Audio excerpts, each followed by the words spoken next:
Temos hoje mais uma mensagem de Deus para você que está me vendo e ouvindo. Iniciamos essa mensagem com a pergunta: será que a sua e a minha forma de viver atualmente está agradando a Deus?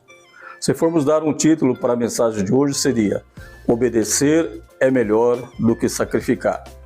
Antes, porém, de continuarmos a mensagem, nós pedimos a todos que possam curtir, comentar e compartilhar, e se inscreva também no nosso canal, se assim desejar. Vamos à mensagem.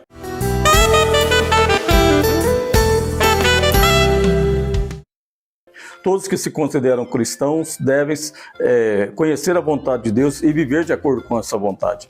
Para que isso aconteça, é fundamental entender o significado da vida, desde o início até o seu fim. Como se sabe, Deus criou o homem e a mulher com propósitos definidos, conforme descrito no livro de Gênesis, capítulo 1, versículo 28, primeira parte. Então Deus os abençoou e lhes disse: frutificai e multiplicai-vos, enchei a terra e sujeitai-a. Como visto, o homem representa o início da criação de Deus, e evidentemente, se a sua preservação persiste até os dias de hoje, é porque existe uma justificativa para que isso aconteça: o amor que Deus tem por mim e por você. Todavia, como se sabe, o amor de Deus não significa apenas abençoar a sua criação.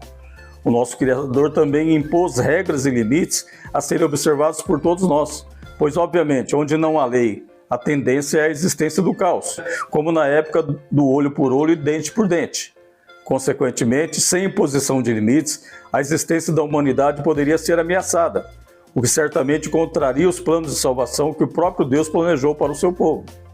Na realidade, as regras e as leis que Deus criou constituem-se em princípios que devem ser observados por todos que nele creem e estão dispostos a obedecer à sua vontade soberana de forma voluntária e sem questionamentos. Isso chama-se temor, pois é evidente que só obedece a Deus quem o teme. A propósito, a respeito da obediência, segundo a Bíblia, no livro de 1 Samuel 15, 22, o profeta, no caso Samuel, disse ao rei Saul: tem porventura o Senhor tanto prazer em holocaustos e sacrifícios, como em que se obedeça a sua voz? Eis que obedecer é melhor que o sacrificar, e o atender à vontade de Deus é melhor do que a gordura dos carneiros. Essa passagem diz respeito à desobediência do rei Saul, que inicialmente fora escolhido por Deus para governar o povo de Israel, e por muito tempo foi abençoado e compartilhou essas bênçãos com seu povo. Entretanto, em certo momento, Saul recebeu uma ordem de Deus para destruir um povo rebelde e tudo que lhe pertencia, mas acabou desobedecendo tal ordem. Fato que, num primeiro momento, resultou na escolha de outro rei para substituí-lo, no caso, Davi, um jovem pastor de ovelhas. Na verdade, Saul, além de desobedecer à determinação de Deus, procurou justificar o seu pecado através de mentiras, o que comprova que, se não houver um arrependimento sincero, o pecado acaba nos conduzindo a um novo pecado. Talvez, se Saul tivesse se humilhado e demonstrado arrependimento por seu erro, por seu pecado, quem sabe alcançasse a misericórdia por parte de Deus. É preciso entender que o arrependimento sincero é o melhor caminho a seguir se quisermos minimizar as consequências dos nossos pecados diante de Deus. No caso de Saul, tanto sua desobediência quanto suas mentiras resultaram na pior coisa que aconteceu com ele e que pode acontecer na vida de qualquer pessoa neste mundo. Diz a Bíblia no livro de 1 Samuel, capítulo 16, versículo 14, primeira parte: ora, o Espírito do Senhor retirou-se de Saul.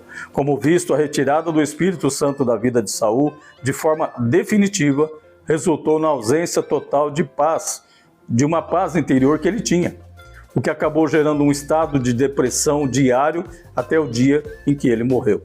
Quanto a Davi, após a morte de Saul, ele reinou por 40 anos, e durante o seu reinado, agindo da mesma forma que Saul, ele também pecou contra Deus, por mais de uma vez. Primeiramente, ele cometeu adultério com a mulher do seu soldado Urias. Depois, ao saber que a mulher estava grávida, ele intercedeu ativamente para a ocorrência da morte de seu soldado, buscando evitar assim que ele viesse a saber da traição e da gravidez indesejada. Mais tarde também Davi, embora sabendo que Deus estava com ele, estava ao seu lado em todas as batalhas que tivesse que enfrentar, resolveu fazer um censo para avaliar o poderio e a força do seu povo para lutar contra seus inimigos. Nesse ponto, temos que fazer uma reflexão. Se Deus está do meu lado, eu não tenho que temer nada nessa vida. Muito pelo contrário. Quem tem que temer ao Senhor são os nossos inimigos. Pois segundo está escrito no livro de Hebreus 10:31, horrenda coisa é cair nas mãos do Deus vivo. Nesses casos, tanto a conduta de Saul, bem como as de Davi, tiveram consequências, como já foi falado, existindo, porém, diferenças no comportamento de ambos, o que certamente interferiu no julgamento de Deus quando da punição pelos pecados que eles praticaram. Com efeito, Saul, além de não assumir a responsabilidade por seu pecado, tentou justificar sua conduta com argumentos mentirosos. Davi, por sua vez, reconheceu o seu erro em fazer o censo e, demonstrando um arrependimento sincero, buscou o perdão do Senhor. Está escrito no livro de 2 Samuel 24:17, e vendo Davi ao anjo que feriu o povo, falou ao Senhor dizendo: eis que eu pequei e procedi iniquamente. Porém estas ovelhas, o que fizeram? Seja, pois, a tua mão contra mim. Considerando as atitudes desses dois personagens, podemos retirar alguns ensinamentos que servem de exemplos para todos nós. Primeiro ensinamento: o pecado consciente ou inconsciente pode não gerar o perdão de Deus, se não houver um arrependimento sincero e, principalmente, se esse pecado não caracterizar uma blasfêmia contra o Espírito Santo, para o qual, segundo a Bíblia, não há perdão. Quem sabe, não pode ter sido esse o caso de Saul. Segundo ensinamento: quando pecamos, precisamos estar cientes das consequências que virão sobre nós, pois, embora tenhamos o livre-arbítrio de fazer aquilo que bem entendemos, é importante estarmos preparados para tais consequências, pois mesmo que eu me arrependa dos meus pecados, sempre haverá um preço a pagar. Foi o que aconteceu com Davi. O filho concebido por conta do seu adultério acabou morrendo, bem como outras 70.000 pessoas de seu povo que morreram em razão do censo por ele realizado sem qualquer justificativa ou necessidade. No caso de Davi, diante do arrependimento demonstrado, Deus mandou apenas que ele levantasse um altar e lhe oferecesse um sacrifício. Em outras palavras, tudo o que aconteceu de ruim com o seu povo poderia ter sido evitado. A propósito, no que diz respeito ao altar a ser edificado por Davi, conforme relatado no livro de 2 Samuel 24, apareceu uma pessoa para ajudá-lo na construção deste altar, o que não foi aceito por Davi. Disse ele a Araúna: não, antes compraria o que for necessário pelo seu valor, porque não oferecerei ao Senhor, meu Deus, holocaustos ou sacrifícios que não me custem nada. Comprou, pois, Davi a eira e os bois de Araúna por 50 siclos de prata. De tudo que foi falado até aqui, podemos chegar à seguinte conclusão: obedecer a Deus é melhor do que lhe oferecer sacrifícios. Assim, em primeiro lugar, devemos obedecer à vontade de Deus, colocando-a acima da nossa em qualquer situação, enquanto que o oferecimento de sacrifício deve corresponder ao melhor que podemos dar ao Senhor, ou seja, o nosso tempo, nosso trabalho na obra, etc. O que deve ser feito de forma voluntária e permanente, com o único propósito de agradá-lo com nossas atitudes. Como eu devo agir, então, para obedecer a Deus e oferecer-lhe sacrifícios agradáveis? Ora, se eu sei que os altares já existem e estão presentes em praticamente todas as igrejas compromissadas com os ensinamentos da Palavra de Deus, se eu quiser agradar ao Senhor, devo procurar a sua presença nesses locais, os quais foram considerados pelo próprio Jesus como casa de oração e casa de Deus. Consequentemente, depois disso, fica faltando somente o sacrifício. E qual seria então o sacrifício desejado por Deus? Que eu ofereça a minha vida para a salvação de outras vidas, assim como fez Jesus. Nesse sentido, é necessário assumir a responsabilidade pela pregação do Evangelho, revelando o amor de Cristo a todas as pessoas que quiserem nos ouvir e aceitar ao Senhor como seu único e suficiente Salvador.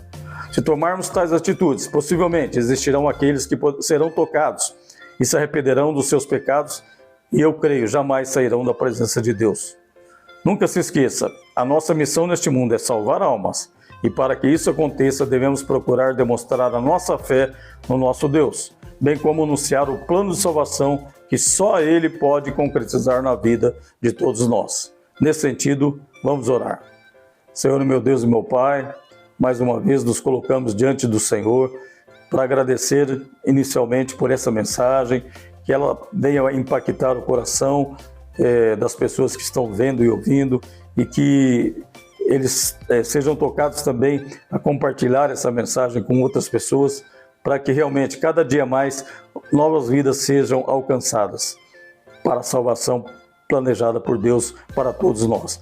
Nós pedimos também, Senhor, que o Senhor nos dê sabedoria para assumir os nossos pecados, nos arrependermos, para que nós possamos alcançar a sua misericórdia. Jesus levou essa mensagem a todos quando ele começou a pregar o Evangelho. Arrependei-vos dos vossos pecados, que é chegado o reino de Deus. O reino de Deus, ele se achega a nós todos os dias, porque nós não sabemos até quando viveremos neste mundo. Mas, aleluia, o arrependimento é fundamental para que a gente viva de acordo com a vontade de Deus, esperando o melhor dessa terra e pela salvação prometida por Jesus. Que nós possamos realmente viver de acordo com a vontade de Deus e que possamos fazer o melhor com nossas vidas, para que o nome do Senhor seja exaltado e glorificado a cada dia mais e alcançar vidas para que possam também serem transformadas e haja uma renovação de vitória na vida de cada uma dessas pessoas. Obrigado, Senhor, por tudo, por essa mensagem. Que Deus abençoe a todos, em nome de Jesus.